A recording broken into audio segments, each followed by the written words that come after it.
अच्छा देखिए, लंबरदार जो है ये बुनियादी तौर पर एक एजाज़ी टाइप ओहदा है।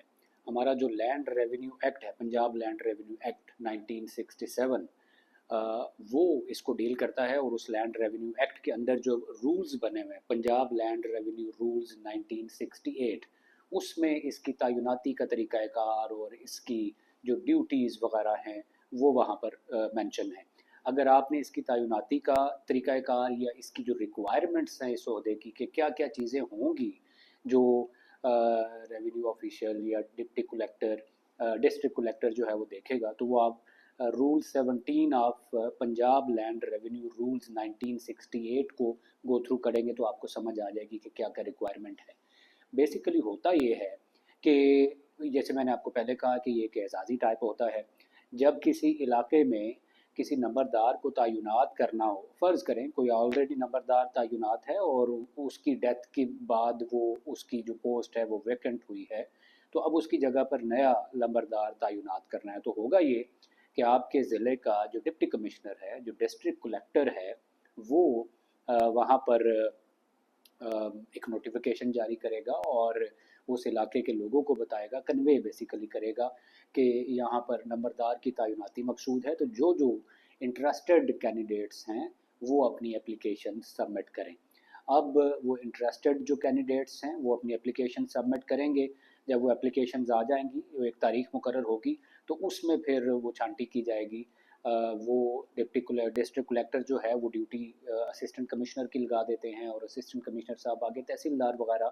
तो ये सारे ऑफिशियल्स जो हैं वो मिल के, अच्छा वो जो उनकी स्क्रूटनी होगी वो किस तरह होगी, वो देखा जाएगा कि उनका जो पिछला लंबरदार था उसके साथ क्या ताल्लुक था। अच्छा, इसमें ये जो पोस्ट है इसमें हेरिडेटरी क्लेम भी इन्वॉल्व होता है। रूटीन में तो हमारी जो जितनी भी जॉब्स वगैरह होती हैं उनमें जो विरासती क्लेम है जी, मेरा वालिद डीएसपी था तो मुझे भी अब पुलिस में तैनात करें। पहले था कि सर्विस में लिया जाता था, लेकिन एक रीसेंट एक जजमेंट हाई कोर्ट की आई, उसमें उन्होंने कहा कि नहीं, इस तरह तैनातियाँ नहीं होंगी। लेकिन इस कानून में, पंजाब लैंड रेवेन्यू एक्ट में और पंजाब लैंड रेवेन्यू रूल्स 1968 में अभी भी हेरिडेटरी क्लेम जो है वो इसको एक्नॉलेज किया जाता है। तो वो ये थे, अगर कोई कैंडिडेट कहता है कि मेरे वालिद लंबरदार थे तो उनकी वफ़ात के बाद अब मेरा हक ज़्यादा बनता है, एक तो ये भी उसको वो मार्जिन मिलेगा। अच्छा, अगर कोई सारे कैंडिडेट ऐसे हैं जिनमें कोई भी वो नहीं है, उसका विरासती कोई क्लेम वाला नहीं है, तो और इवन अदरवाइज भी वो देखा जाएगा कि किसकी क्वालिफिकेशन ज़्यादा, किसकी बेहतर है। और ये फिर मैं एक दफ़ा दोबारा डिस्कस करूं कि ये कोई हार्ड एंड फास्ट रूल नहीं है कि लंबरदार के बेटे को ही लगाना है। ये एक एज हो सकता है, एक प्रेफरेंशियल राइट उसका उसको कंसिडर किया जा सकता है। लेकिन नंबरदार के बेटे का अगर क्रिमिनल रिकॉर्ड है तो डेफिनेटली उस साइड से उसको नंबर कम मिलेंगे। ये भी देखा जाएगा कि किसकी क्वालिफिकेशन बेहतर है, ये भी देखा जाएगा कि उस इलाके में बरादरी किसकी ज़्यादा है, ये देखा जाएगा कि उसका कोई क्रिमिनल रिकॉर्ड तो नहीं है, ये देखा जाएगा कि जो इंटरेस्टेड कैंडिडेट्स हैं उनमें से ज़्यादा ज़मीन किसकी है उस इलाके में, ओवरऑल रेपुटेशन वगैरह। तो ये जो क्राइटेरिया हैं, जो रिक्वायरमेंट हैं, जो मैंने कहा कि section 17 rule 17 of West Pakistan sorry land revenue rules 1968 हैं, उनमें आप देखेंगे। तो ये सारा एक वो परफॉर्मा सा बन के वो जाएगा असिस्टेंट कमिश्नर साहब के सामने। असिस्टेंट कमिश्नर उसके ऊपर अपनी रिपोर्ट सबमिट करेंगे डिप्टी कमिश्नर को, जो कि डिस्ट्रिक्ट कलेक्टर के तौर पर वो परफॉर्म कर रहे होंगे। तो उस परफॉर्मा उस रिपोर्ट की बुनियाद के ऊपर डिस्ट्रिक्ट कलेक्टर उनमें से किसी को वो कह देंगे कि इसको हम लंबरदार तैनात करते हैं। अच्छा, अब 6 सपोज लोग एप्लीकेंट थे, और ये भी आप देखिए कि लंबरदार की तैनाती के लिए वो उस इलाके के का होना भी वो ज़रूरी है। ये नहीं है कि अगर लाहौर में किसी इलाके में किसी को लंबरदार तैनात करना है तो वो शेखोपुरा से कोई बंदा जाके वहाँ पर नहीं, वो उस इलाके का मकामी होना चाहिए, लोकल होना चाहिए, जिसकी वहाँ पर रूट्स हों, जिसकी वहाँ पर बरादरी हो, जिसकी वहाँ पर ज़मीनें हों। अच्छा, 5-6 लोग थे, एक को उन्होंने तैनात कर दिया, बाकी 5 लोगों में से 2 कहते हैं नहीं जी हमारे साथ ज़्यादती हुई है, ये मामला मैनेज किया गया है।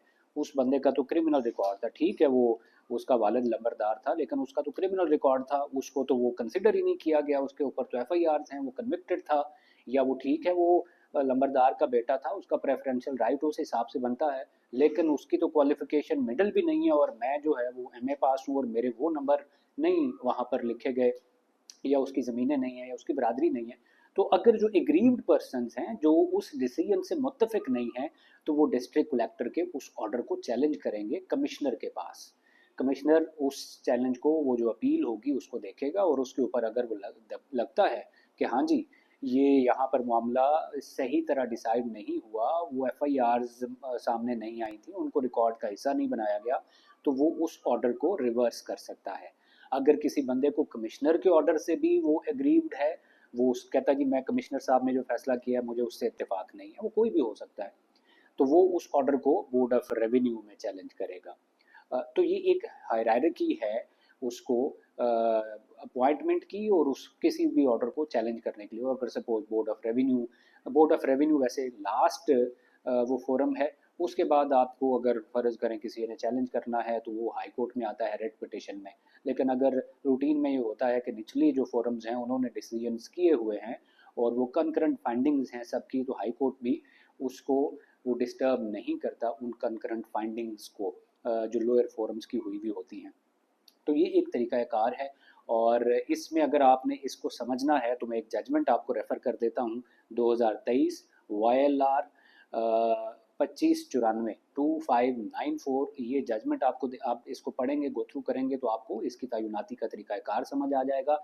एक रीसेंट एक हाई कोर्ट में एक रिट पिटिशन थी, बड़ी दिलचस्प सी थी, उसमें कोई खातून जो है उसने चैलेंज किए हुए थे ऑर्डर लोअर फोरम्स के। उसका क्लेम ये था कि मैं लंबरदार बनना चाहती हूँ। तो वो एक क्वेश्चन सामने आया कि क्या किसी खातून को भी लंबरदार तैनात किया जा सकता है? तो यहाँ पर लाहौर हाई कोर्ट में ये रिट पिटिशन थी, ये पेंडिंग थी जस्टिस राहील कामरान साहब के सामने। मैं उसका नंबर आपको बता देता हूँ, रिट पिटिशन नंबर 6494 ऑफ 24। ये कुछ ही अरसा पहले ये डिसाइड हुई है, 2026 में ये डिसाइड हुई है। इसका टाइटल था अख्तर बनाम मेंबर बोर्ड ऑफ रेवेन्यू के डिसीजन को उन्होंने चैलेंज किया हुआ था।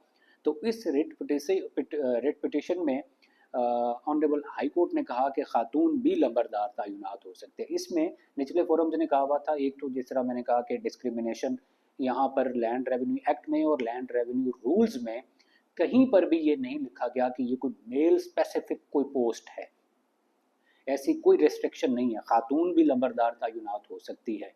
तो उन्होंने इस बेसिस पर इसको नहीं किया था कि इसकी बरादरी ठीक है, ये वो बेसिकली गुज्जर बरादरी से थी, तो उन्होंने कहा ठीक है ये गुज्जर बरादरी से थी, लेकिन इसकी जो सब कास्ट है, अब अंदाज़ा होगा गाँव देहात में रहने वाले लोगों को कि आगे सब कास्ट भी होती है, गुज्जर में भी आगे कई सारी सब कास्ट्स हैं। तो उन्होंने कहा कि इसकी जो सब कास्ट है उसके कम लोग हैं उस इलाके में। तो जो दूसरा कैंडिडेट था वो ऑल्दो गुज्जर था, वो भी गुज्जर था, उसकी उस सब कास्ट के ज़्यादा लोग हैं। तो हाई कोर्ट ने कहा कि नहीं, ये जो लैंड रेवेन्यू रूल्स हैं, लैंड रेवेन्यू एक्ट हैं, उसमें इस तरह इतनी डिटेल में जाने का उन्होंने वहाँ पर कोई डिस्कशन नहीं है। तो अगर इसकी बरादरी भी वही है जो दूसरे कैंडिडेट की जिसको अपॉइंट किया गया है, तो इसको फर्दर जो है इसका हेरिडेटरी क्लेम भी था, इसकी विरासती भी थी, इसका वालद या दादा वगैरह, और इसकी क्वालिफिकेशन भी बेहतर है, तो खातून को भी लंबरदार तैनात किया जा सकता है।